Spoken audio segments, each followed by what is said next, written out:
au verset 2 Rois 2, 24. 2 Rois 2. 2 Rois, chapitre 2, le verset 1 au verset 24. Je fais la lecture. Lorsque l'Éternel fit monter Élie au ciel dans un tourbillon, Élie partait de Gilgal avec Élisée. Élie dit à Élisée, reste ici, je te prie, car l'Éternel m'envoie jusqu'à Bethel. Élisée répondit, l'Éternel est vivant et ton âme est vivante. Je ne te quitterai point.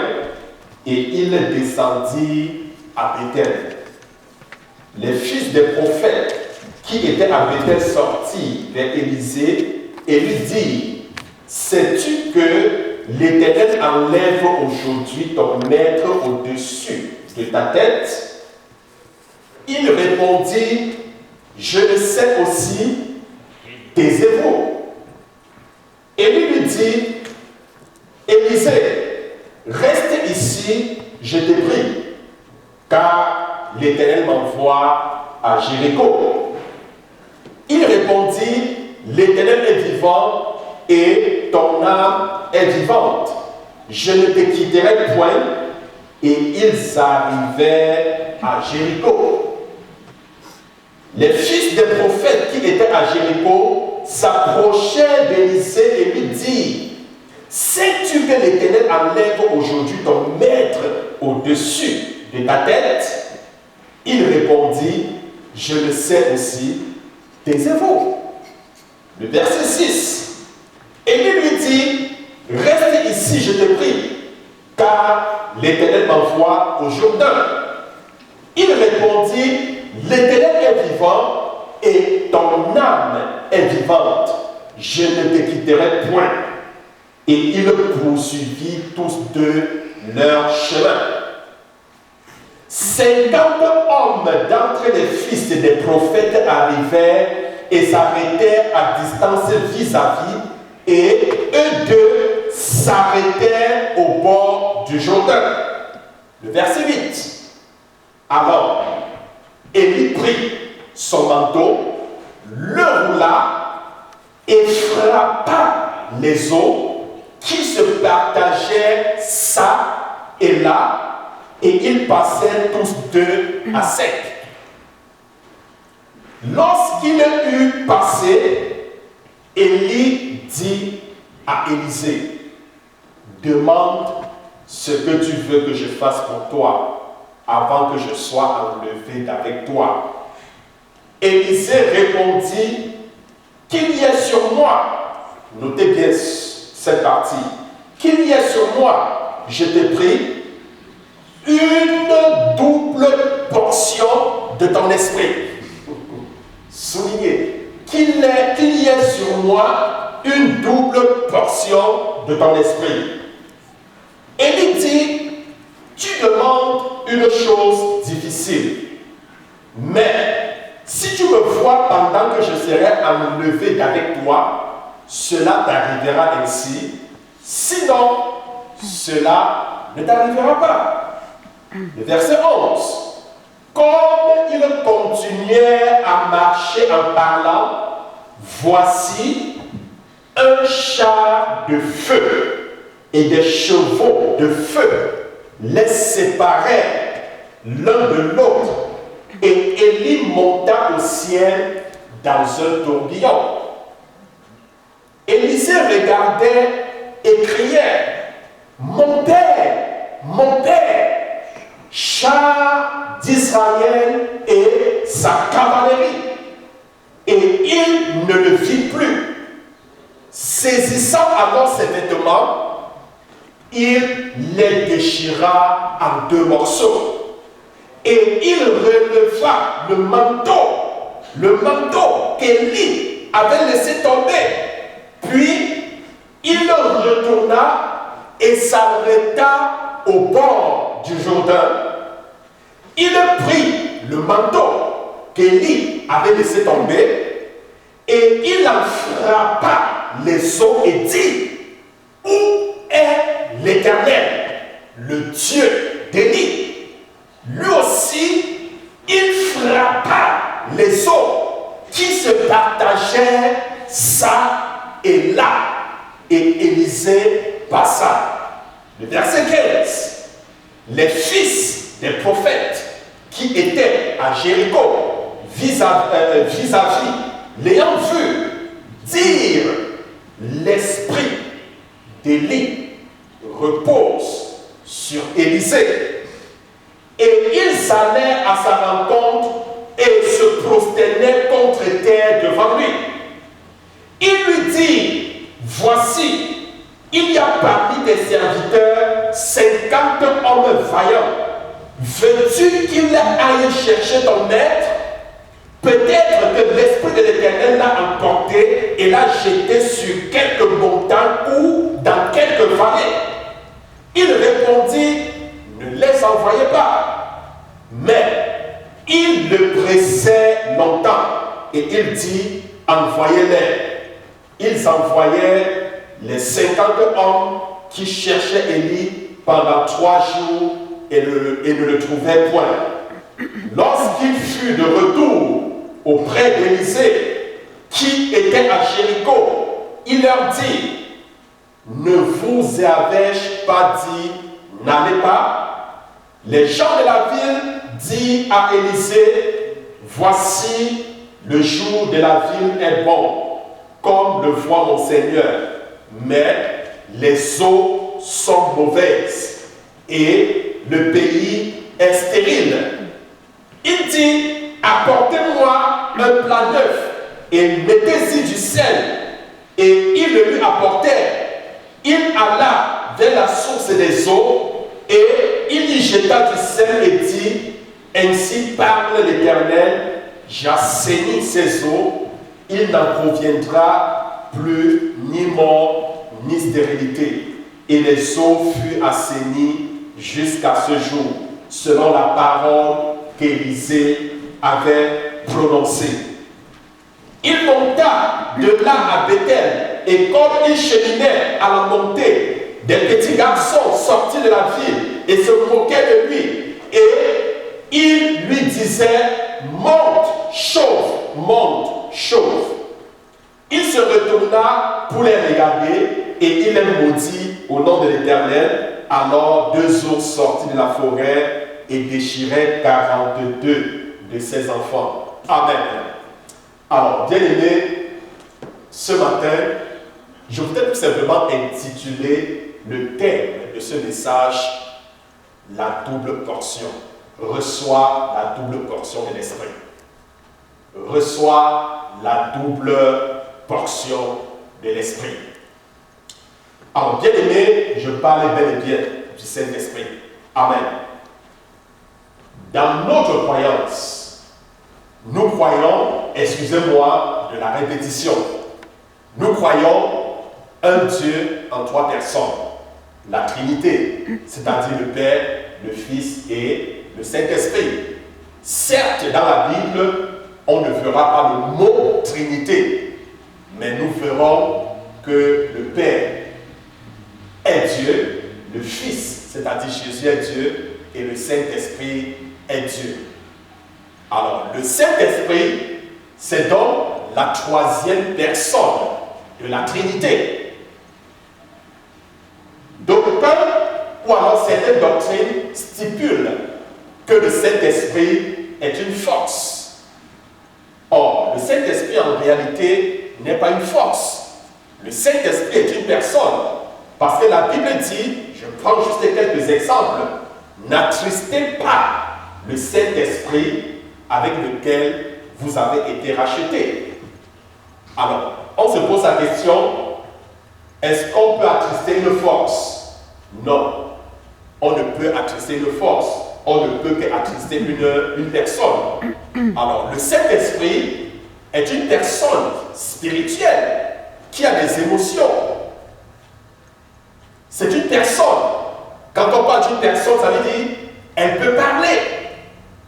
Lorsque Ananias, nous regardons l'histoire, a menti aux apôtres en disant que l'argent qu'il ramenait, c'était l'argent du terrain qu'ils avaient complètement vendu, alors qu'ils avaient coupé une partie.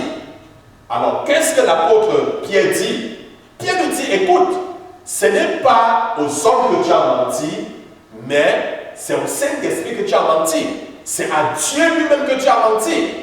Donc ainsi, nous voyons encore que le Saint-Esprit, c'est Dieu.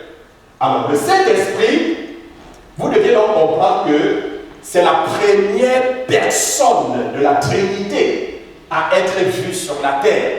Je dis bien, c'est la première personne de la Trinité à être vue sur terre.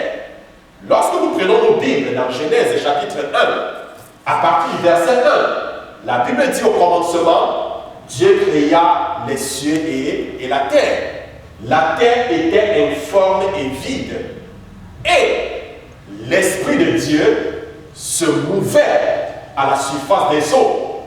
C'est donc à cette référence que je dis, le Saint-Esprit est la première personne de la Trinité à être vue sur la terre. Alors, quand on parle du Père, du Fils et du Saint-Esprit, ils sont identiques. Je dis bien, c'est trois personnes identiques sur le point de vue travail. Ça veut dire, au point de vue travail, ils sont comment? Ils sont identiques. Ça veut tout simplement dire que, au point de vue travail, le Père ne fait rien sans le Fils et le Fils ne fait rien sans le Saint-Esprit. Ils se mettent toujours ensemble lorsqu'il faut œuvrer. Ils se mettent toujours ensemble lorsqu'il faut travailler. Je prends l'exemple dans Genèse, chapitre 1, au verset 26. Puis Dieu dit, créons l'homme à notre image et selon notre ressemblance.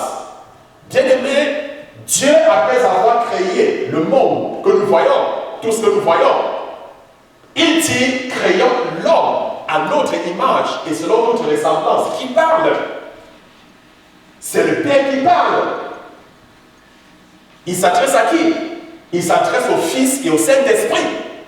Lorsqu'il dit, créons l'homme à notre image et selon notre ressemblance. Et la Bible dit par la suite, Dieu créa l'homme à son image et selon sa ressemblance. Nous voyons lorsque Dieu a créé l'homme, il a demandé à l'homme de remplir toute la terre. Mais cependant, les hommes ont décidé de former une tour, appelée la tour de Babel. Ils ont dit qu'ils devaient construire une tour, qu'ils ne devaient pas se disperser sur toute la surface de la terre. Ils ont plutôt jugé bon de se rassembler en un endroit et de construire une tour jusqu'au ciel. Or, ça allait contre les principes, contre l'ordre que Dieu avait donné à l'homme. Et à l'époque, les hommes parlaient une seule langue. Et puis, Dieu dit, voici, l'homme est en train de se détourner. Qu'allons-nous faire? Descendons et confondons leur langage. Qui parle? C'est le Père qui parle. Il s'adresse à qui? Il s'adresse au Fils et au Saint-Esprit. Ils sont en train de voir que l'idée de l'homme de ne pas remplir la terre, mais de se rassembler en un seul endroit et de bâtir une tour, que ce n'était pas bon. Qu'il fallait donc les confondre. Et il dit, descendons et confondons leur langage. C'est alors donc que Dieu est descendu et puis il leur a mêlé avec plusieurs langages. À l'un, il a donné le français, l'autre, il a donné l'anglais, l'autre, il a donné l'allemand, l'autre, il a donné l'espagnol, l'autre, il a donné le portugais, l'autre, il a donné... Est-ce que vous comprenez? Et il s'est mis à parler, il ne s'entendait plus. Je parle français, tu parles anglais. Personne ne s'entend, ils étaient donc obligés de se diviser. Obligés. Et chacun pour aller de son côté.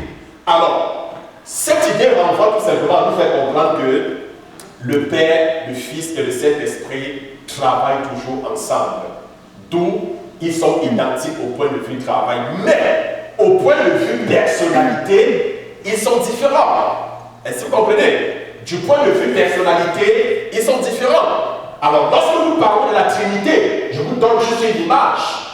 Le Père est en quelque sorte l'architecte. Le Père comment? Il est l'architecte. Ça veut dire, c'est lui qui conçoit les plans.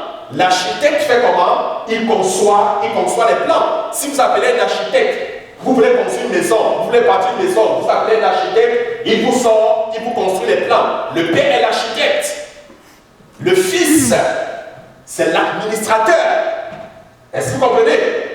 Celui-là qui est là pour veiller à ce que le plan se déroule tel qu'il a été conçu. Et le Saint-Esprit, c'est le démonstrateur. Le Saint-Esprit, c'est quoi? Le démonstrateur. C'est lui qui amène à la réalisation, à la matérialisation, le plan qui a été conçu. Le Saint-Esprit n'est pas une force, non, mais c'est une personne qui détient le pouvoir de réaliser les choses. Est-ce que vous comprenez? Lors de la création, la Bible dit l'Esprit de Dieu se mouvait à la surface des eaux. Qu'est-ce que l'Esprit de Dieu faisait à la surface des eaux? Il préparait la création. Est-ce que vous comprenez? Regardez, lorsqu'une mère poule pond des œufs, quand une mère poule pond des œufs, il y a une semence dans l'œuf.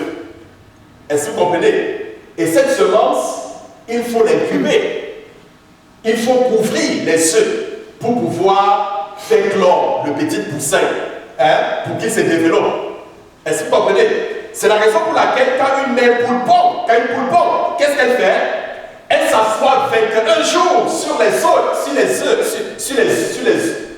non les os. Elle s'assoit 21 jours sur les œufs. Elle couvre les œufs. Est-ce que vous comprenez? La Bible dit l'Esprit de Dieu couvait les œufs, la création. Ça veut dire quoi? Ça veut dire qu'elle préparait la création. Elle préparait les choses en maturité. Et quand les choses sont arrivées en maturité, Dieu dit que la lumière soit et la lumière fut. Dieu dit que les arbres soient et les arbres furent. Est-ce que vous comprenez? Donc, le Saint-Esprit, c'est lui qui démontre la puissance de Dieu. Amen. C'est lui qui démontre la puissance de Dieu. Souvenez-vous, lorsque Jésus était sur terre, Jésus a dit aux disciples qu'il faut qu'ils s'en aillent vers le Père pour que le Saint-Esprit puisse descendre. Et lorsqu'il annonçait son départ, les disciples étaient tristes. Ils étaient tristes de savoir que Jésus était en train de s'en aller. Mais Jésus a dit, mais non, ne vous inquiétez pas, je vous enverrai le Saint-Esprit. Il sera avec vous tous les jours jusqu'à la fin du monde. Que le Saint-Esprit sera avec vous. Bien-aimés, nous voyons la promesse s'accomplir dans le livre des Actes des Apôtres, chapitre 2. Lorsque les disciples étaient rassemblés, ils étaient en train de prier et le Saint-Esprit est descendu sur eux. Ils se sont mis à parler en d'autres langues et à prophétiser. Alors, je tiens donc à nous faire comprendre que vous ne pouvez pas mener une vie chrétienne victorieuse sans le Saint-Esprit. Le Saint-Esprit voudrait habiter en toi. Parce que la Bible dit dans 1 Corinthiens chapitre 6, le verset 19, ne savez-vous pas que votre corps est le temple du Saint-Esprit? Bien-aimé, avant, pour adorer Dieu, les gens devaient se rendre au temple à Jéricho. Est-ce que vous comprenez? À Jérusalem. Il fallait aller à Jérusalem pour adorer, parce que la présence de Dieu se trouvait au temple. Mais Dieu dit, le moment est venu. Il n'habite plus dans les temples, il n'habite pas dans les temples. Est-ce que vous comprenez? Il habite en nous. Parce que notre corps, c'est le temple du Dieu vivant. Est-ce que vous comprenez? Dieu voudrait habiter en toi. Le Saint-Esprit voudrait habiter en toi. Avez-vous déjà fait l'expérience de quelqu'un qui est habité par un mauvais esprit? Avez-vous déjà vu un possédé? Est-ce que vous avez déjà vu un possédé, quelqu'un en qui habite un mauvais esprit? Alors, le mauvais esprit est en lui et l'amène à faire des choses qu'il ne voudrait pas faire. Est-ce que vous comprenez? Vous allez voir, certains vont agir selon que l'esprit les pousse. Il y a des maladies mentales qui, je ne dis pas qu'il n'y a pas de maladies mentales, il y a des maladies mentales, vous comprenez? Mais il y a certains troubles psychologiques qui sont dus au mauvais esprit. Parce que vous avez en vous des mauvais esprits, ils peuvent vous pousser à vous déshabiller, ils peuvent vous pousser à aller fouiller dans la poubelle, est-ce que vous comprenez? Ils peuvent vous pousser à vous déshabiller, à marcher en plein hiver. Est-ce que vous comprenez? Ce sont les œuvres, les mauvais esprits. Et nous en trouvons plusieurs dans la Bible. Il y a des maladies même qui sont causées par les mauvais esprits. Ça veut dire que quand l'esprit est en toi, alors tu ressens les symptômes de la maladie. Tu es malade. Tu es malade. Alors, le Saint-Esprit en fait voudrait habiter en nous. Vous comprenez? Parce que notre corps est le temple du Saint-Esprit. Et quand vous croyez au Seigneur Jésus, c'est votre droit, c'est un droit légal pour vous de recevoir le Saint-Esprit. Alors, si le Saint-Esprit est en vous, mais écoutez, Dieu habite en moi. Vous avez une image? Ça veut dire le diable ne peut plus t'atteindre. Est-ce que vous comprenez? Parce que lorsqu'il s'approche vers toi, alors il ressent la présence de Dieu qui le repousse. Vous comprenez? Moi, par exemple, quand moi je dors, souvent quand je reste souvent, je dors. Quand il y a des présences étranges, des mauvais esprits qui viennent, je ressens. Est-ce que vous comprenez? Je ressens. Et ils ne peuvent pas s'approcher de moi. Pourquoi? Parce qu'il y a un feu qui dégage en moi. Il y a la présence de Dieu qui est en moi. Ils ne peuvent pas m'atteindre parce que je porte de l'Esprit de Dieu. L'Esprit de Dieu est en moi. Il est même sur moi. Est-ce que vous comprenez? Parce qu'il y a l'Esprit en nous, il y a l'Esprit sur nous. Il y a l'Esprit en nous et l'Esprit sur nous. Alors, je parle ici du rôle du Saint-Esprit dans la vie du croyant. Deux rôles. Le premier, c'est quoi?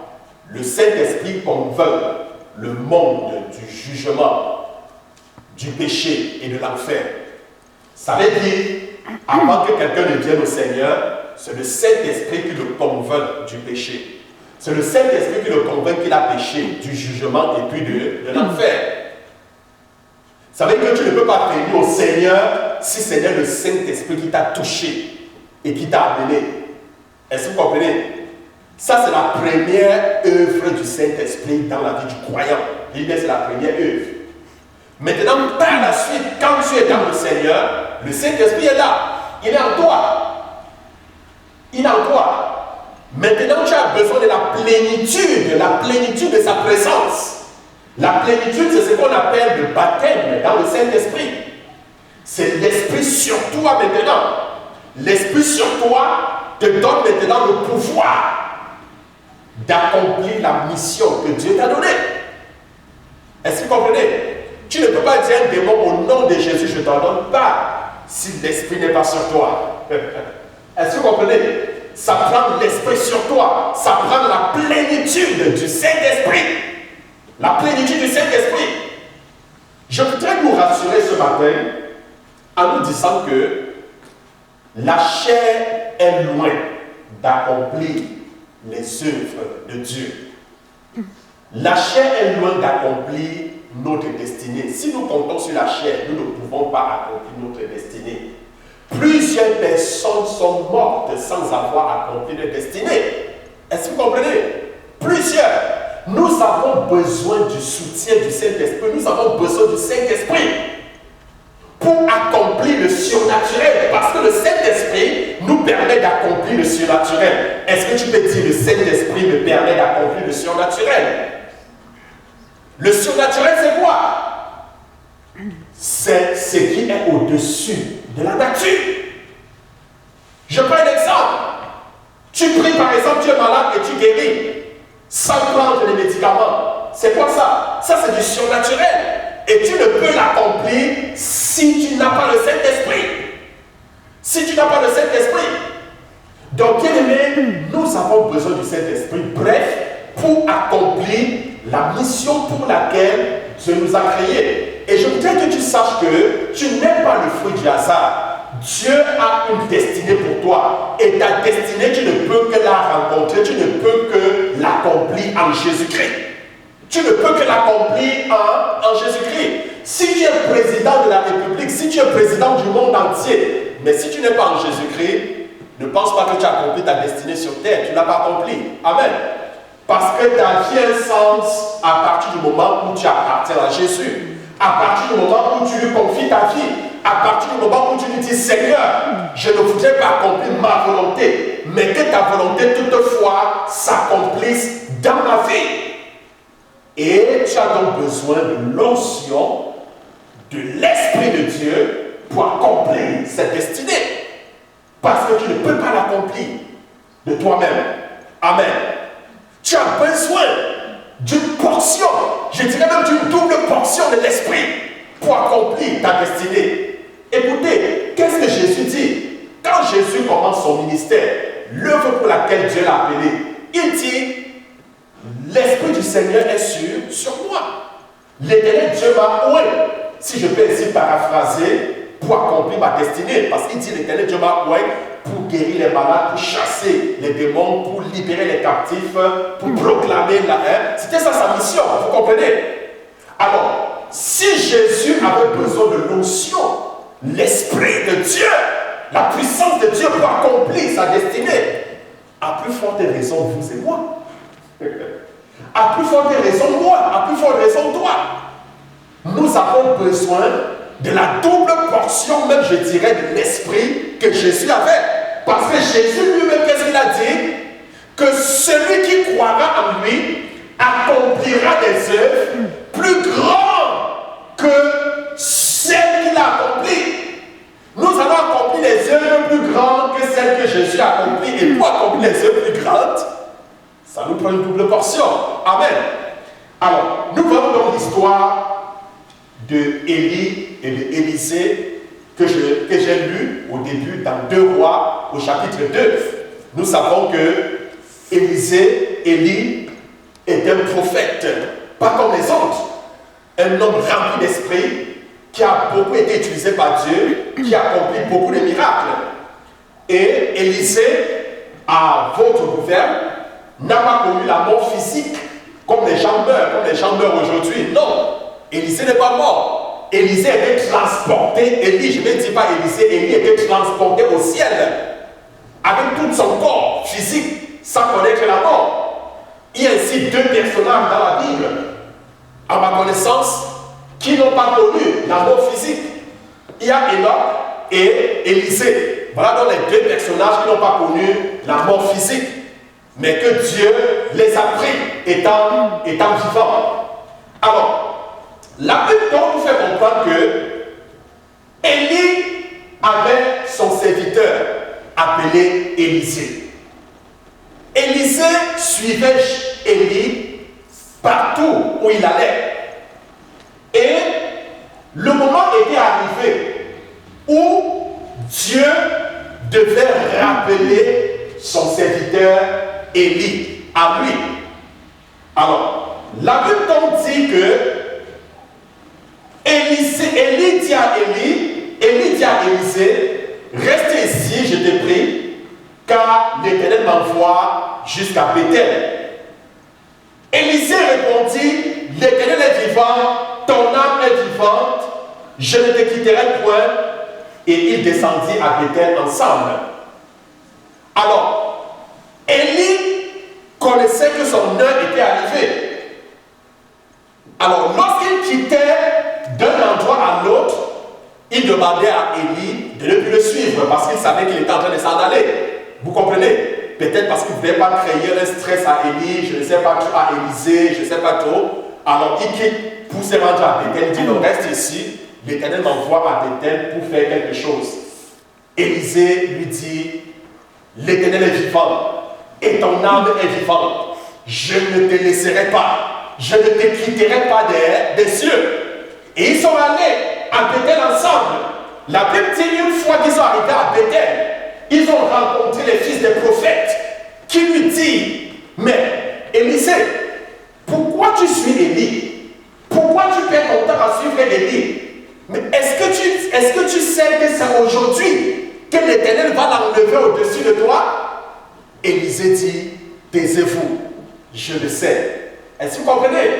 Alors, je vois ça un peu comme des obstacles, comme des personnes qui essayent d'empêcher Élisée de suivre Élie afin d'accomplir sa destinée. Vous savez, bien aimé, sur la marche chrétienne est jonchée d'épreuves.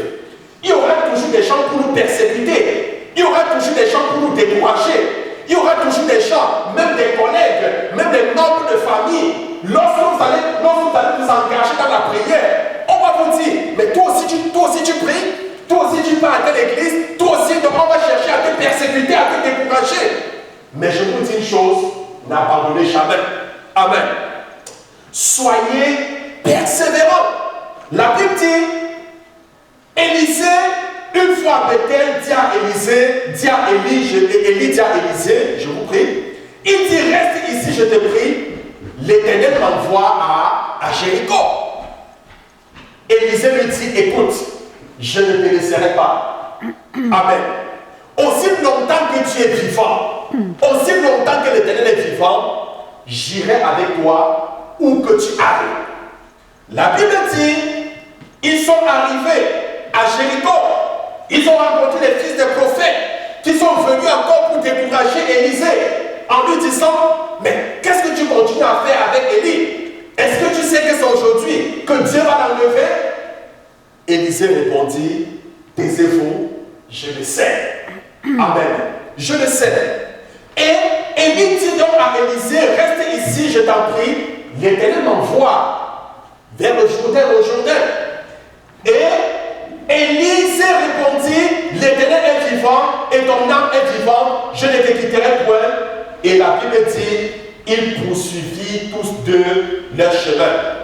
Et cette fois-ci, la Bible dit, il y avait 50 entre les fils des prophètes qui étaient près du Jourdain et qui ont dit à Élisée, mais écoute, qu'est-ce que tu fais avec Élisée? Qu'est-ce que tu fais avec Élie? C'est aujourd'hui que l'Éternel va l'enlever au-dessus de toi. Élisée répondit, taisez-vous, je le sais. Alors la Bible déclare, ils sont arrivés face au Jourdain. Élie a pris son manteau, il a frappé les eaux du Jourdain et les eaux se sont séparées de part et d'autre, ça et là, et ils ont traversé à pied sec. Une fois traversés, les eaux se sont refermées. Et lorsqu'ils sont arrivés de l'autre bord, alors Élie dit à Élisée, que veux-tu que je fasse pour toi avant que l'Éternel m'enlève? Que veux-tu que je te donne? Qu'attends-tu de moi avant que l'Éternel m'enlève au-dessus de toi? Bien-aimé, Élisée n'a pas demandé les voitures. Élisée n'a pas demandé l'argent. Amen. Je pense que c'était plusieurs chrétiens, certains chrétiens aujourd'hui. Je veux 1 million. Je veux 2 millions. Non.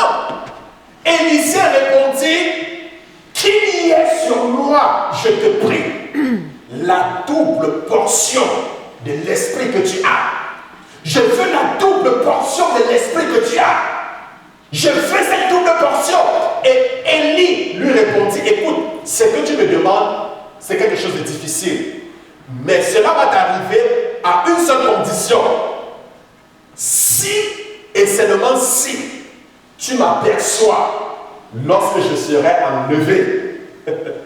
Et pendant qu'il faisait chemin, la Bible dit, comme il continuait à marcher en parlant, voici un char de feu et des chevaux de feu les séparaient l'un de l'autre. Et Élie monta au ciel dans un tourbillon, le char de Dieu, et sa cavalerie a transporté Élie dans un tourbillon de feu et Élie s'est mis à monter au ciel. La Bible déclare, Élisée regarda Élie et criait, mon père, char d'Israël et sa cavalerie.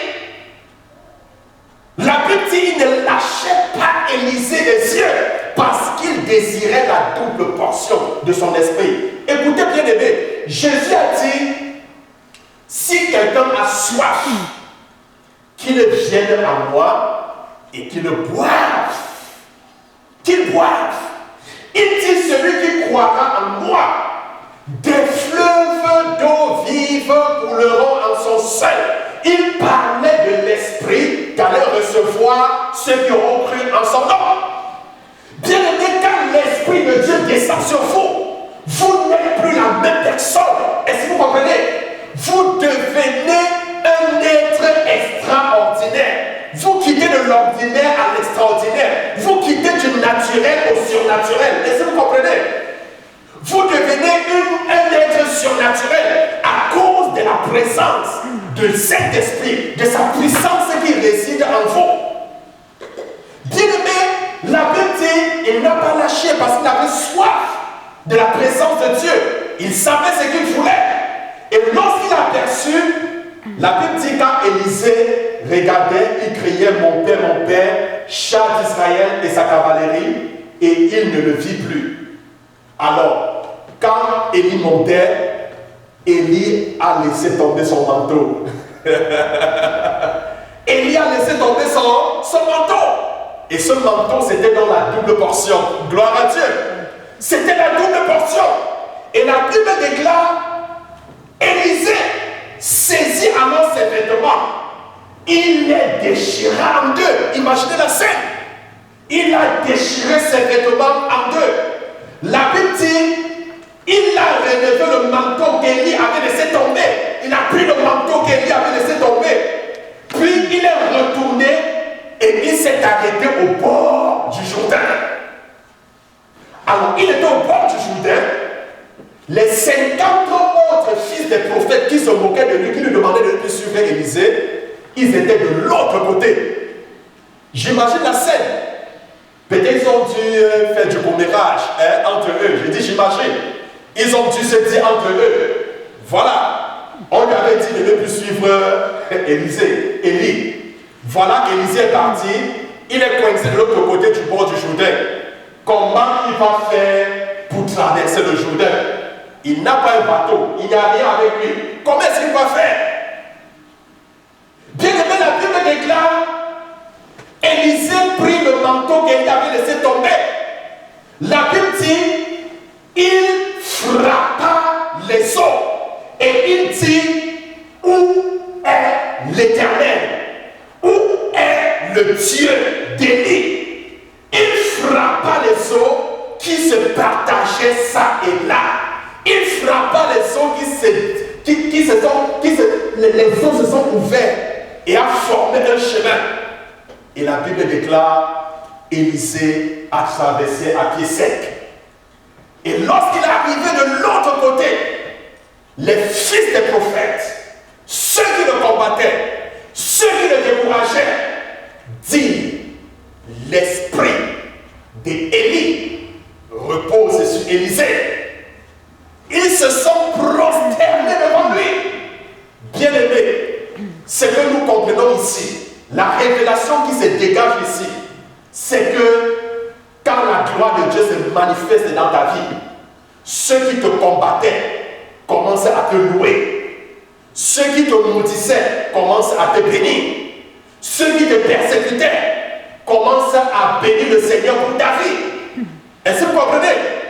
Oui, quand la gloire de Dieu commence à se manifester, même tes ennemis chantent des louanges. Gloire à Dieu.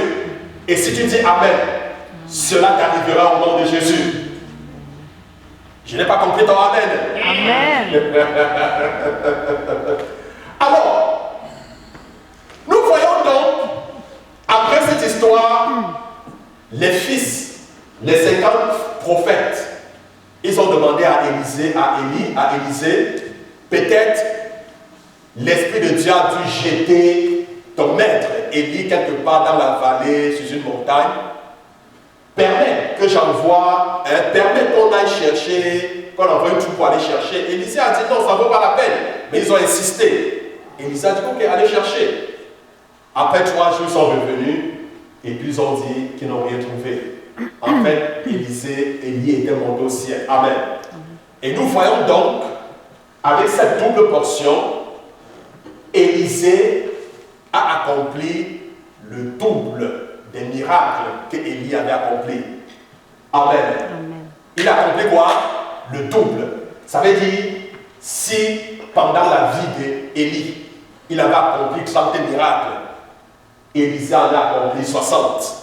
S'il avait accompli 100 miracles, Élisée a accompli combien? Il a accompli 200. Et quelque chose de très merveilleux. Le dernier miracle d'Élisée, il était déjà mort. On l'avait enterré. Est-ce que vous comprenez?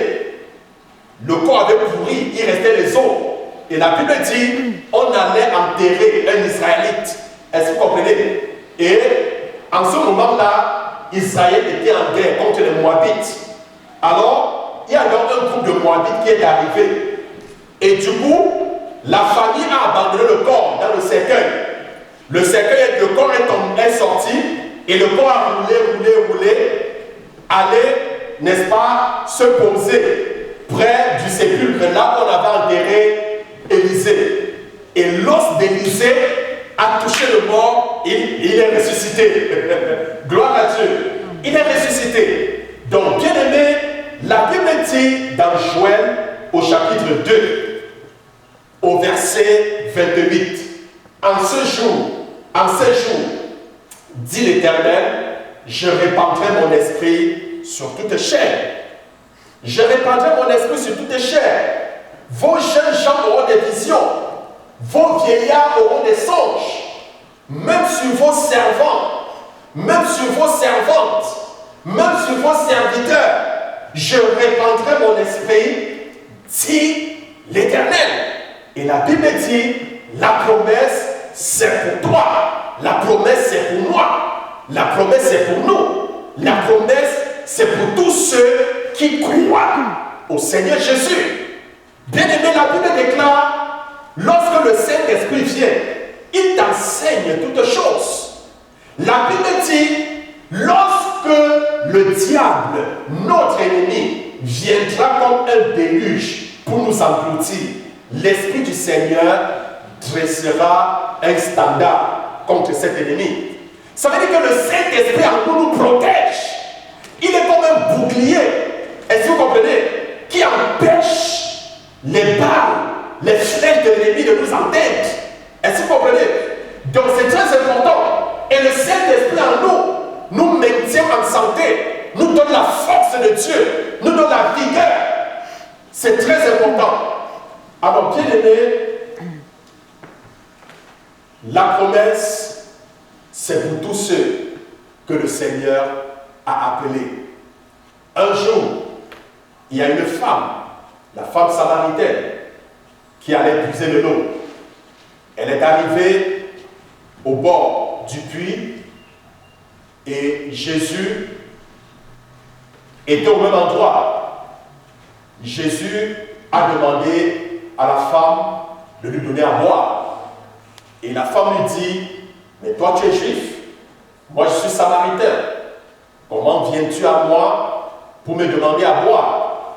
Jésus lui dit, écoute femme, si tu connaissais le don de Dieu, et si tu connaissais la personne qui est devant toi, toi-même tu lui aurais demandé à boire. Mais la femme lui dit, mais écoute, comment pourras-tu me donner à boire si tu n'as pas de seau pour puiser de l'eau? Jésus dit, mais écoute femme, celui qui boit de l'eau que je lui donne n'aurait plus besoin de seau pour aller à l'eau.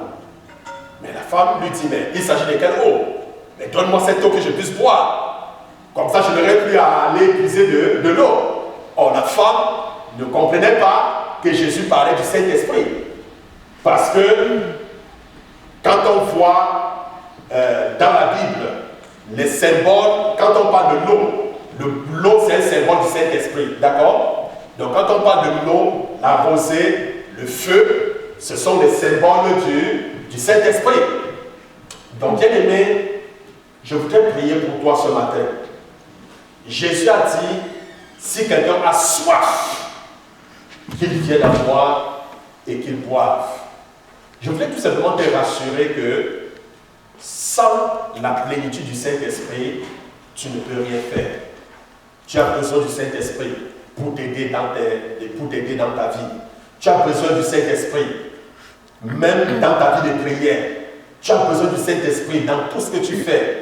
Tu as besoin du Saint-Esprit pour te conduire, pour te diriger dans toutes tes entreprises, dans tout ce que tu entreprends. Alors, si tu es ici et que tu n'as pas encore pris la résolution, tu n'as pas encore pris l'engagement de donner ta vie au Seigneur, de dire Seigneur, me voici, je sais que je ne peux accomplir ma destinée qu'en toi. Si tu veux prendre cet engagement de lui appartenir et de lui dire Seigneur, prends le contrôle de ma vie, je voudrais tout simplement que tu répètes cette prière après moi. Répète tout simplement cette prière. Seigneur Jésus, je te dis merci. Parce que tu m'aimes d'un amour immense.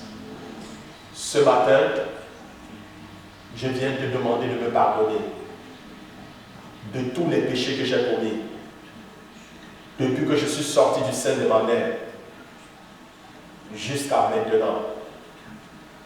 Tu te tiens à la porte de mon cœur et tu frappes. En ce jour, je t'ouvre la porte de mon cœur. Je t'ouvre la porte de ma vie. Je t'accepte comme l'agneau de Dieu qui ôte mes péchés, qui ôte mes malédictions, qui ôte mes transgressions. Je t'accepte comme mon maître, comme mon Seigneur et comme mon Sauveur. Viens et prends la première place dans ma vie.